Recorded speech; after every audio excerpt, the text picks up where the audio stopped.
শিক্ষার্থী বন্ধুরা, কেমন আছো তোমরা? নিশ্চয়ই সুন্দর, সুস্থ এবং নিরাপদে আছো। অষ্টম শ্রেণীর সকল শিক্ষার্থীকে যশোর জেলা স্কুলের অনলাইন ক্লাসে স্বাগত জানাচ্ছি। আমি অশোক কুমার দে, সহকারী শিক্ষক, জেলা স্কুল যশোর। আমরা অষ্টম শ্রেণীর দশম অধ্যায়ের বৃত্ত সম্পর্কিত শ্রেণী আলোচনা চালাচ্ছিলাম। তারই ধারাবাহিকতায় আজকে আমরা আরও একটা পাঠদান সম্পন্ন করব। এক্ষেত্রে আমরা অলরেডি বৃত্ত সম্পর্কিত প্রথম এবং দ্বিতীয় উপপাদ্য শেষ করেছি। তারই ধারাবাহিকতায় আমরা আজকে বৃত্তের তৃতীয় উপপাদ্য আমরা তোমাদের সামনে উপস্থাপন করব। তোমরা মনোযোগের সাথে আমার সাথে একাত্ম হও। আমরা বৃত্তের সম্পর্কিত অর্থাৎ দশম অধ্যায়ের তৃতীয় উপপাদ্য তোমরা স্ক্রিনে দেখো, বোর্ডের দিকে খেয়াল করো। তৃতীয় উপপাদ্যের শিরোনামটা আমি লিখেছি সাধারণ নির্বাচন। বৃত্তের কেন্দ্র থেকে সমদূরবর্তী সকল জ্যা পরস্পর সমান। বৃত্তের কেন্দ্র থেকে সমদূরবর্তী সকল জ্যা পরস্পর সমান। আমাদের এই শিরোনাম থেকে আমরা বুঝতে পারছি কেন্দ্র থেকে সমদূরবর্তী, এখানে দুটো জ্যা আছে এবি এবং সিডি, জ্যাদ্বয় কেন্দ্র থেকে সমদূরবর্তী। এই সমদূরবর্তী যত জ্যা থাকবে সবগুলো জ্যায়ের দৈর্ঘ্য সমান হবে। আমরা বিশেষ নির্বাচন লিখব। খেয়াল করো, বিশেষ নির্বাচন আমরা কিভাবে লিখব। মনে করি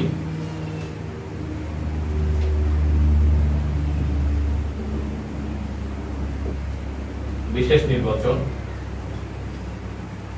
মনে করি ও কেন্দ্র বিশিষ্ট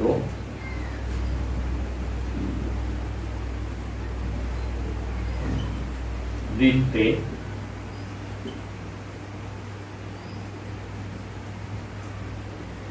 এবি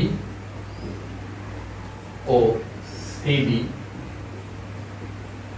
দুইটি জ্যা কেন্দ্র ও থেকে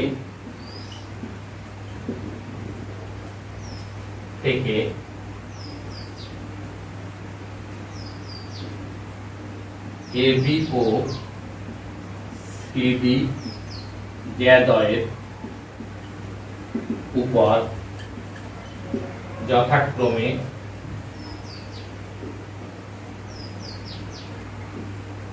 ওই এবং ওএফ লম্ব আঁকি।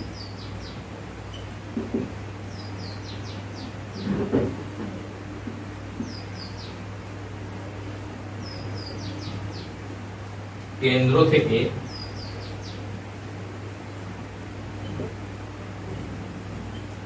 জ্যাদ্বয়ের দূরত্ব সমান, অর্থাৎ ওই ইকুয়াল টু ওএফ। প্রমাণ করতে হবে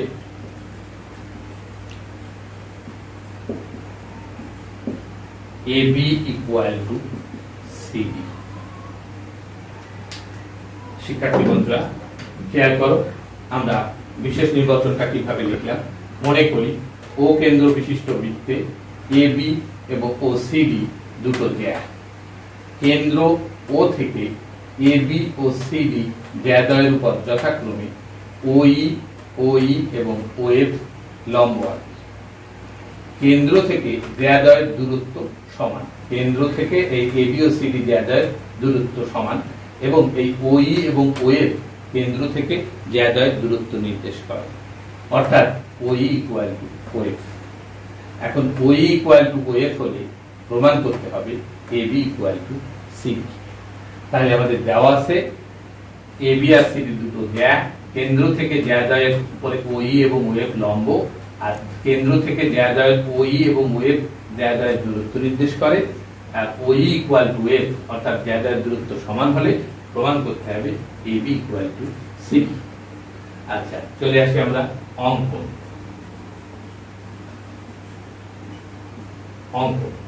অঙ্কন আমরা কি করব, ও এবং এ বিন্দু এবং ও এবং সি বিন্দু, এই দুটো আমরা যোগ করব। তাহলে আমরা প্রথমে ও এবং এ, ও এবং এ, তারপরে ও এবং সি, এই বিন্দুদ্বয় আমরা যোগ করছি। হ্যাঁ, ও এবং এ এবং ও এবং সি, এই বিন্দুদ্বয় যোগ করে দিলাম।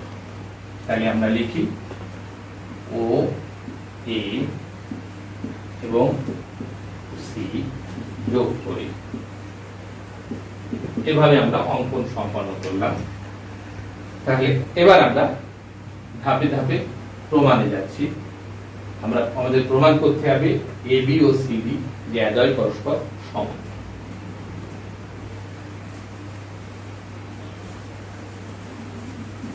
খেয়াল করো তোমরা বোর্ডের দিকে, আমরা প্রমাণে যাচ্ছি। তাহলে প্রমাণ,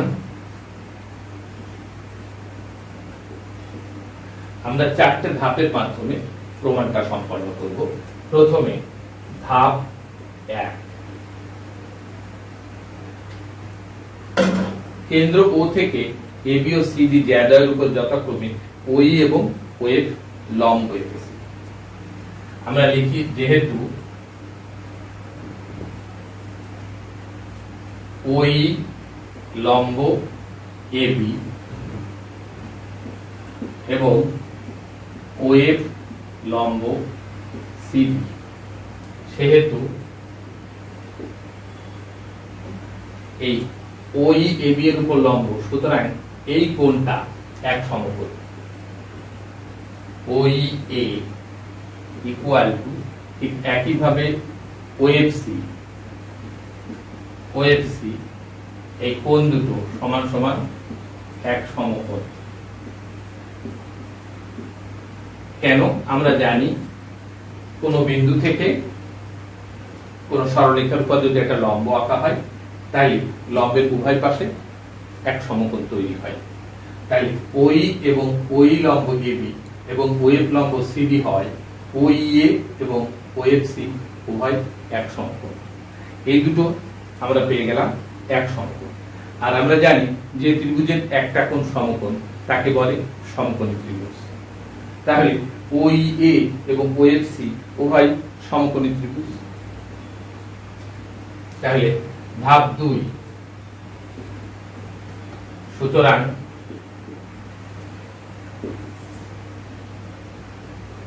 ত্রিভুজ ওই এ এবং ত্রিভুজ ওএফ সি উভয়ই সমকোণী ত্রিভুজ। তাহলে আমরা ধাপ 2 পেলাম ওই এ এবং ওএফ সি উভয় সমকোণী ত্রিভুজ। আচ্ছা, এবার সমকোণী ত্রিভুজ, এখন ত্রিভুজ ওই এ এবং ত্রিভুজ ওএফ সি সমকোণী ত্রিভুজ দ্বয়ের মধ্যে, ওই এ ওএফ সি সমকোণী ত্রিভুজ দ্বয়ের মধ্যে আমরা লিখতে পারি ওএ ইকুয়াল টু ওসি। কেন? এরা একই বৃত্তের ব্যাসার্ধ, একই বৃত্তের ব্যাসার্ধ বলে ওএ এবং ওসি সমান। আমাদের দেওয়া আছে ওই ইকুয়াল টু ওএফ, এটাকে আমরা লিখতে পারি দেওয়া আছে অথবা কল্পনা। তাহলে ওই এবং ওএফ কেন্দ্র থেকে সমদূরবর্তী এই এবং সিডি দেয়া, সেই জন্য ওই আর ওএফ সমান। আমরা জানি দুটো সমকোণী ত্রিভুজের মধ্যে দুই বাহু সমান হলেই ত্রিভুজ দ্বয়কে আমরা সর্বসম লিখতে পারি। তাহলে অতএব ত্রিভুজ ওই এ সর্বসম ত্রিভুজ ওএফ সি।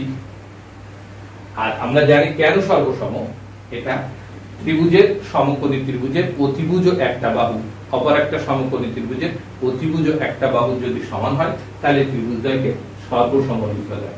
অতিভুজ বাহু উপপাদ্য, এটা আমরা সাইড নোট লিখতে পারি। অতিভুজ বাহু উপপাদ্য অর্থাৎ ত্রিভুজের দুটো সমকোণী ত্রিভুজের অতিভুজদ্বয় এবং এক বাহু অপর এক বাহু সমান হলে ত্রিভুজদ্বয় সর্বসম। আর দুটো ত্রিভুজ সর্বসম হলে আমরা জানি এই ত্রিভুজের তিন বাহু ওই ত্রিভুজের তিন বাহু সমান। অতএব আমরা লিখতে পারি AE ইকুয়াল টু CF। অতএব AE ইকুয়াল টু CF। তাহলে ধাপ 2 থেকে আমরা পেয়ে গেলাম AE এবং CF পরস্পর সমান। চলে আসলাম ধাপ 3। আমরা জানি কেন্দ্র থেকে কোনো জ্যায়ের উপর অঙ্কিত লম্ব ওই জ্যাকে সমদ্বিখণ্ডিত করে। তাহলে AE হচ্ছে AB এর অর্ধেক। ওই যেহেতু AB এর উপর লম্ব, তা AE হচ্ছে AB এর অর্ধেক। তাহলে আমরা লিখতে পারি AE equal to half AB এবং CF equal to half C। কেন লিখতে পারি? আমরা জানি কেন্দ্র থেকে জ্যায়ের উপর অঙ্কিত লম্ব ওই জ্যাকে সমদ্বিখণ্ডিত করে। সুতরাং AE equal to half AB আর CF equal to half C। কিন্তু ধাপ 2 এ আমরা প্রমাণ করে এসেছি AE ইকুয়াল টু CF। তাহলে আমরা লিখতে পারি half AB equal to half CB। ধাপ 4 এ আমরা লিখতে পারি অতএব half AB equal to half CD। যদি দুইটা রাশির হাফ হাফ সমান হয় তাহলে অবশ্যই ফুল ফুল সমান, বা উভয় পক্ষকে 2 দিয়ে গুণ করে পাই আমরা। তাহলে AB ইকুয়াল টু CD, যেটা আমাদের প্রমাণ করতে চাচ্ছি আমরা যে AB বাহু এই AB জ্যা এবং CD জ্যাদ্বয় পরস্পর সমান, সেটাই প্রমাণ করতে চাচ্ছি। আমাদের ফাইনাল সেই প্রমাণই হয়ে গেল AB ইকুয়াল টু CD। ঠিক আছে বন্ধুরা, আমরা একটু রিভিউ করি কিভাবে কি করলাম, আমরা কিভাবে উপপাদ্য 3 আমরা প্রমাণের সর্বশেষ ধাপে পৌঁছে গেলাম। আমরা আবার প্রথম থেকে আসি। বৃত্তের কেন্দ্র থেকে সমদূরবর্তী সকল জ্যা পরস্পর সমান। আবার বলছি, আমাদের উপপাদ্য 3 ছিল বৃত্তের কেন্দ্র থেকে সমদূরবর্তী সকল জ্যা পরস্পর সমান। প্রথমে আমরা কি করেছি, বিশেষ নির্বাচনে আমরা লিখেছি মনে করি ও কেন্দ্র বিশিষ্ট বৃত্তে AB ও CD দুইটি জ্যা। কেন্দ্র ও থেকে AB ও CD জ্যাদ্বয়ের উপরে যথাক্রমে OE এবং OF লম্ব অঙ্কন করি। আর OE এবং OF কেন্দ্র ও থেকে AB ও CD জ্যাদ্বয়ের মধ্যবর্তী দূরত্ব নির্দেশ করে। এখন আমাদের বলা হয়েছে কেন্দ্র থেকে সমদূরবর্তী, অর্থাৎ OE ইকুয়াল টু OF হলে প্রমাণ করতে হবে AB জ্যা ইকুয়াল টু CD জ্যা। এটা ছিল আমাদের বিশেষ নির্বাচন। আমরা চলে আসলাম অঙ্কনে। অঙ্কনে আমরা কি করেছি, শুধু O এবং A বিন্দু যোগ করেছি এবং O ও C বিন্দু যোগ করেছি। এভাবে আমরা অঙ্কন সম্পন্ন করেছি। চলে আসি আমাদের প্রমাণ। প্রমাণ আমরা 4টা ধাপে সম্পন্ন করেছি। প্রথম ধাপ, ধাপ 1 এ OE যেহেতু AB এর উপর লম্ব এবং OF CD এর উপর লম্ব, সুতরাং OEA কোণটা অবশ্যই এক সমকোণ, OFC কোণটা অবশ্যই এক সমকোণ। কেন? আমরা জানি লম্ব কোন সরলরেখার উপরে কোন বিন্দু থেকে লম্ব আঁকলে তার দুই পাশে দুটো সমকোণ সৃষ্টি হয়। তাই OE AB এর উপর লম্ব, OF CD এর উপর লম্ব, অর্থাৎ OEA equal to OFC equal to এক সমকোণ। আর যদি ত্রিভুজের একটি কোণ সমকোণ হয় তখন তাকে আমরা সমকোণী ত্রিভুজ বলি। এখন ত্রিভুজ OEA এবং ত্রিভুজ OFC সমকোণী ত্রিভুজদ্বয়ের মধ্যে অতিভুজ OA ইকুয়াল টু অতিভুজ OC। কেন? এরা একই বৃত্তের ব্যাসার্ধ বলে পরস্পর সমান। আমাদের দেওয়াই আছে OE এবং OF সমান, তার কারণ কেন্দ্র থেকে জ্যাদ্বয় সমদূরবর্তী। তাহলে আমরা জানি একটা দুটো সমকোণী ত্রিভুজের মধ্যে যদি অতিভুজদ্বয় সমান হয় এবং একটি বাহু অপর একটি বাহু সমান হয়, অতিভুজ বাহু উপপাদ্য অনুসারে ত্রিভুজদ্বয় হয় সর্বসম। অর্থাৎ ত্রিভুজ OEA এবং ত্রিভুজ OFC সর্বসম। আবার দুটো ত্রিভুজ যখন সর্বসম হয় তখন একটি তিন বাহু অপরটি তিন বাহু সমান হয়, একটি তিন কোণ অপরটি তিন কোণের সমান হয়, সেই হিসাবে এই বাহু ইকুয়াল টু সিএফ বাহু আমরা লিখলাম এই ইকুয়াল টু সিএফ। কিন্তু ধাপ 3 এ আমরা দেখব কেন্দ্র থেকে জ্যায়ের উপর অঙ্কিত লম্ব জ্যাকে সমদ্বিখণ্ডিত করে, তাহলে ওই এবি এর উপর লম্ব, অতএব এই এবি এর অর্ধেক, তাহলে এই ইকুয়াল টু হাফ এবি। ঠিক একইভাবে ওএফ সিবি এর উপর লম্ব, তাহলে সিএফ সিএফ সিবি এর অর্ধেক, CF equal to half CB. কিন্তু ধাপ 2 এ আমরা প্রমাণ করে এসেছি এই ইকুয়াল টু সিএফ, অতএব half AB equal to half CB, আর হাফ হাফ সমান হলে ফুল ফুলও সমান, অর্থাৎ এবি ইকুয়াল টু সিবি। তাহলে আমরা ফাইনালি প্রমাণ পেলাম বৃত্তের কেন্দ্র থেকে সমুদ্রবর্তী সকল জ্যা পরস্পর সমান। এখানে দুটো জ্যা ছিল এবি আর সিডি, কেন্দ্র ও থেকে সমুদ্রবর্তী, আমরা ফাইনালি প্রমাণ পেলাম জ্যা এবি ইকুয়াল টু জ্যা সিডি। তাহলে এভাবে আমরা উপপাদ্য 3 এর প্রমাণ সম্পন্ন করলাম। আশা করি সুন্দরভাবে তোমরা প্রথম থেকে মনোযোগের সাথে খেয়াল করেছো এবং ভালোভাবে বুঝতে পেরেছো কিভাবে আমরা উপপাদ্য 3 ধাপে ধাপে 4টা ধাপ মিলিয়ে আমরা প্রমাণ করলাম। শিক্ষার্থী বন্ধুরা, এভাবে আমরা 10ম অধ্যায়ের যে 3টে উপপাদ্য ছিল ধারাবাহিকভাবে আমরা 3টি উপপাদ্যের প্রমাণই শেষ করলাম। এর পরবর্তীতে আমরা এই উপপাদ্যের অনুশীলনীর এক্সট্রা আছে সেগুলো আমরা আলোচনা করব। তোমরা আমাদের সাথে থাকবে নিশ্চয়ই। আর এ পর্যন্ত সকলেই আমার সাথে ছিলে সেই আশাবাদ ব্যক্ত করে এবং সকলকে ধন্যবাদ দিব। তার আগে আমি একটা বাড়ির কাজ দিচ্ছি, তোমরা একটু বোর্ডের দিকে খেয়াল করো। বোর্ডের দিকে তোমরা দেখতে পাচ্ছ আমি একটা বাড়ির কাজ লিখেছি। ও কেন্দ্র বিশিষ্ট বৃত্তে পি কিউ এবং আর এস দুটি সমান জ্যায়ের মধ্যবিন্দু যথাক্রমে এম ও এন। প্রমাণ করো যে O M equal to O N. আবার খেয়াল করো, ও কেন্দ্র বিশিষ্ট বৃত্তে পি কিউ এবং আর এস দুইটি সমান জ্যা। তাহলে একটা বৃত্তে দুটো সমান জ্যা দেওয়া আছে এবং জ্যায়ের আবার মধ্যবিন্দু দেওয়া আছে এম ও এন, অর্থাৎ পি কিউ এর মধ্যবিন্দু এম, আর এস এর মধ্যবিন্দু এন। তোমাদের প্রমাণ করতে হবে O M equal to O N, তার মানে কেন্দ্র থেকে জ্যাদ্বয়ের দূরত্ব সমান, সেটা প্রমাণ করতে হবে। ঠিক আছে শিক্ষার্থী বন্ধুরা, যেভাবে আমরা উপপাদ্য 1, 2, 3 তিনটে আলোচনা করেছি ঠিক তারই আলোকে এই বাড়ির কাজটা তোমরা সম্পন্ন করার চেষ্টা করবে। ঠিক আছে, আমার সাথে এত সময় থাকার জন্য তোমাদের সকলকে ধন্যবাদ জানিয়ে আজকের মতো বিদায় নিচ্ছি। ধন্যবাদ সবাইকে।